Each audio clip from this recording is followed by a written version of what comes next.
नमस्कार, मैं मधु खेड़ा आज आपके समक्ष कक्षा 5वीं गुंजन हिंदी पाठमाला का पाठ 13वां रक्त की कहानी आपको समझाने जा रही हूँ। ये कहानी कुछ इस तरह है कि रक्त की कमी होने पर या रक्त का हमारे जीवन में क्या महत्व है और हमने उसको कैसे उस कमियों को पूरा करना है, इसी के बारे में आपको ये कहानी मैं आपको समझाऊंगी। नेहा कानपुर शहर में रहती थी। वह पढ़ाई में बहुत होशियार थी, अतः घर में सब उससे बहुत प्यार करते थे। वह सदा नई नई चीज़ों के विषय में जानकारी प्राप्त करने की इच्छुक रहती थी। एक दिन पाठमाला का गृह कार्य करते समय नेहा पेंसिल छील रही थी कि अचानक उसकी उंगली कट गई। टप टप खून गिरने लगा। खून देखकर वह चिल्लाने लगी, माँ माँ खून। नेहा की माँ दौड़ी आई और प्यार से समझाती हुई बोली, खून निकलने से बहादुर बच्चे डरते हैं क्या? उन्होंने नेहा की उंगली पर दवाई लगाई और कसकर पट्टी बांध दी।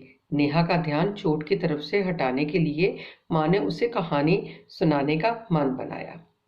नेहा जो थी एक कानपुर में रहने वाली एक छोटी प्यारी सी बच्ची थी। पढ़ाई में वो बहुत होशियार थी और क्या था कि वो हर वक्त उसके दिमाग में कुछ ना कुछ चलता रहता था। नए नए विषयों के बारे में वो जानकारी जो है वो प्राप्त करना चाहती थी। तो उस दिन वो पाठशाला से आई और अपना गृह कार्य में ना अपना होमवर्क कर रही थी, तो अचानक पेंसिल छीलते समय उसकी उंगली जो है वो कट गई। तो वो उससे खून टपकने लगा।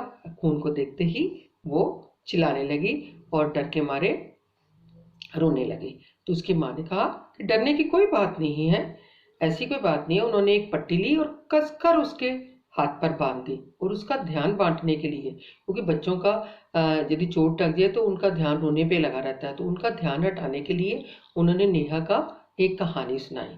वो कहानी कौन सी थी? वो रक्त की कहानी थी। जो खून हमारे शरीर में होता है उसके बारे में बताया गया।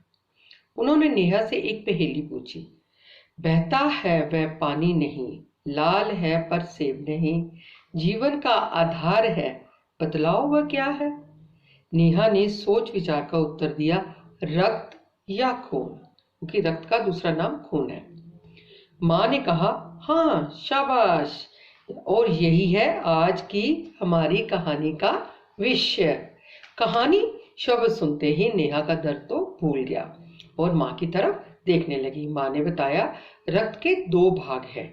एक भाग पानी जैसा तरल है जिसे हम प्लाज्मा कहते हैं। दूसरा भाग छोटे बड़े कई तरह के कणों का होता है जो प्लाज्मा में तैरते रहते हैं। कुछ याद करने पर नेहा बोली, हाँ माँ, विज्ञान की अध्यापिका ने बताया था कि रक्त के कुछ कण लाल होते हैं और कुछ सफेद, और ये इतने छोटे होते हैं कि इन्हें माइक्रोस्कोप से ही देख सकते हैं। माइक्रोस्कोप पता ना, जिसे हम देखने से छोटी सी चीजों जो हम अपनी नेक्ड आंखों से नहीं देख सकते और उसे हम बड़े आराम से उनसे देख लेते हैं। तो विज्ञान की अध्यापिका होती है साइंस टीचर। माँ ने नेहा की पीठ थपथपाई और कहा, रक्त में जो अन्य कण होते हैं उसे प्लेटलेट कहते हैं। नेहा ने कहा, पर माँ, खून का रंग लाल क्यों होता है? वो कहते, जब खून में दो भाग होते हैं, एक सफेद और एक लाल, परंतु जो सफेद होता है वो उसके अंदर जो छोटे छोटे कण होते हैं वो लाल होते हैं, परंतु अंदर तो ऐसा दिखता है, पर बाहर निकलने पर जो खून होता है, जैसे ही हम देखते हैं खून का रंग लाल होता है। वो कैसे बन जाता है लाल, उसके बारे में बताइए। माँ ने उत्तर दिया, खून में लाल कण बहुत अधिक मात्रा में होते हैं। उनका रंग जो है एक पदार्थ के कारण लाल होता है जिसे हम हीमोग्लोबिन कहते हैं।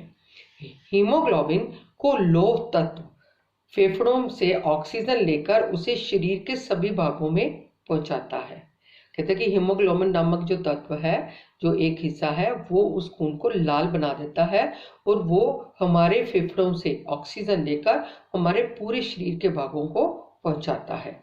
नेहा ने सिर हिलाते हुए कहा, अच्छा माँ। माँ बोली, अच्छा, क्या तुम जानती हो अनीमिया क्या होता है? तो नेहा को उसके विषय में ज्यादा नहीं जानकारी थी। नेहा ने उस विषय में कोई जानकारी नहीं थी, सिर हिलाकर बोली, तुम ही बताओ ना। माँ ने समझाते हुए कहा, ये एक तरह की बीमारी होती है जो खून की कमी के कारण होती है। खाने में लौह तत्व की कमी और पेट में कीड़े हो जाने से ये रोग हो सकता है। उसने बताया माँ ने कि ये एक बीमारी है। अनीमिया जो है, कुछ लोग ऐसे होते हैं जिनमें खून की कमी होने के कारण उसको अनीमिया बोलते हैं, कि वो जो है उसको अनीमिया नाम की बीमारी है। ये बीमारी जो है, ऐसा नहीं कि हम उनको दवाइयों से ठीक करें, हम उनको खाने पीने चीज़ों से भी उसको हम ठीक कर सकते हैं। तो उसकी माँ उनको बताती है कि हम उसको कैसे दूर करते हैं। माँ बात आगे बढ़ाते हुए माँ बोली, नेहा बताओ कि लौह तत्व और विटामिन हमारे भोजन में किन किन की चीज़ों में मिलते हैं। माँ का ये प्रश्न नेहा को अत्यंत सरल लगा, इसीलिए वह बोली, लौह तत्व हमें सब्जियों, पत्ता गोभी, पालक और अंडे और मांस में मिलते हैं। तुमने ठीक बताया नेहा, तुम जानती हो ये रक्त कण हड्डी के खोखले भाग में बनते हैं। चोट लगने से जो मवाद निकलता है वह वास्तव में खून का सफेद कण होते हैं। ये हमारे रक्त में ही तैरते रहते हैं तथा विभिन्न रोगों में लड़ने के लिए शरीर को सहायता करते हैं। और उसने बताया कि जब भी जो रक्त कण होते हैं, वो जब हमारी जो हड्डियां क्यों हमारी मजबूत होती है, उसके अंदर जो खोखला भाग होता है उसके अंदर ये रक्त कण जो है वो तैरते रहते हैं और उसको मजबूत बनाते हैं। माँ ने आगे बताया, हमारे शरीर में एक शक्तिशाली पंप है जो शरीर के सभी अंगों को रक्त पहुंचाता है। नेहा तुरंत बोली, माँ वह पंप दिल है ना। नेहा की जानकारी से प्रसन्न होकर माँ ने कहा, चार्ल्स प्रथम के निजी चिकित्सक डॉक्टर हॉर्वेड ने रक्त संचार प्रणाली का अनुसंधान किया। वह इस नतीजे पर पहुंचे कि दिल रक्त को शरीर के भीतर ही चक्रनुमा रास्ते में फेंकता है। इतने में घड़ी की टन टन 8 बजाए। घड़ी की आवाज सुनते ही माँ बोली, आज की बात यही समाप्त करते हैं।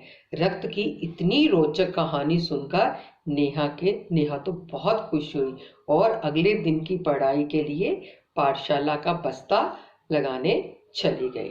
तो इस प्रकार हमने नेहा के माध्यम से हमने जो है रक्त के बारे में जाना कि रक्त के जो है उसमें दो कण होते हैं। रक्त में 2 भाग होते हैं, एक भाग जो तरल पदार्थ जैसा होता है और दूसरा जो है इसको उसके अंदर छोटे छोटे कण जो है तैरते रहते हैं, जिसे हम प्लाज्मा बोलते हैं। और इसको हम माइक्रोस्कोप की सहायता से देख सकते हैं। और जो रक्त में जो अन्य कण होते हैं उसको प्लेटलेट बोलते हैं। रक्त की कमी हो जाए तो शरीर में अनीमिया नाम की बीमारी जो है हमें हो जाती है, उसको हम खाने पीने की चीज़ों से ही दूर कर सकते हैं। और ताज़ी सब्जियां खाकर, हरी सब्जियां खाकर, मांस, अंडे, जो वेजिटेरियन नहीं है, नॉन वेजिटेरियन है, वो उन चीज़ों से भी अपने रक्त को बढ़ा सकते हैं। तो और उन्होंने बताया कि हमारे जो रक्त कण है वो शरीर के खोखले भाग में बनते हैं। जब भी हमें कोई चोट लगती है तो उसमें से जो है वो पानी जैसा पहले जो है सफ़ेद रंग का मवाद सा बहता है और उसके बाद खून आ जाता है। तो इस तरह से उन्होंने दिल के बारे में भी बताया है। जो हमारा दिल है वो क्या है, एक पंप की तरह काम करता है। आप हाथ लगा के देखो तो धड़ धड़ धड़ ऐसे करता है ना, तो वो एक पंप की तरह काम करता है। और वो हमारे पूरे शरीर को, हमारा जो रक्त है, खून है, हमारे पूरे शरीर को पहुंचाता है। और जो जैसे ही आपको मालूम है, दिल जो जब काम करना बंद कर देता है तो हमारे शरीर में रक्त जो है वो नहीं पहुंच पाता और व्यक्ति को कुछ भी हो सकता है। तो इस तरह से उन्होंने बताया कि चार्ल्स प्रथम जो है वो एक डॉक्टर थे, निजी एक डॉक्टर थे, डॉक्टर हॉर्वे। उन्होंने रक्त संचार प्रणाली का अनुसंधान किया कि किस तरह से हमारे शरीर में जो है हमारा शरीर के रक्त जो है वो चलता है, किस तरह से हृदय पूरे शरीर के अंदर हमारे रक्त को पहुंचाता है और कैसे रक्त साफ होता है और फिर हमारे शरीर में पहुंचता है। और ऐसे बातें करते करते क्या हुआ, नेहा वो अपनी चोट भी भूल गई और उसे रक्त के बारे में जानकारी भी मिल गई। और उधर से घड़ी ने क्या बजाया, टन टन, और 8 बज गए। और 8 बजते ही जो नेहा की माँ थी उन्होंने कहा तुम अपने अगले दिन की तैयारी करो।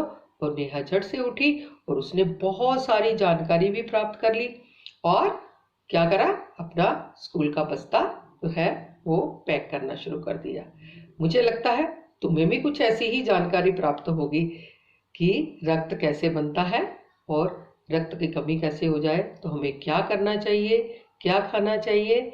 इस तरह से आपकी जानकारी भी बढ़ी। आशा करती हूँ सब बच्चे जो है इस जानकारी के बारे में जान गए होंगे और अपने रक्त को ठीक रखने के लिए हरी सब्जियां, दूध, दही सब चीजें खाएंगे ताकि आपको शरीर में कभी रक्त की कमी ना हो। धन्यवाद और घर में रहें और सुरक्षित रहें।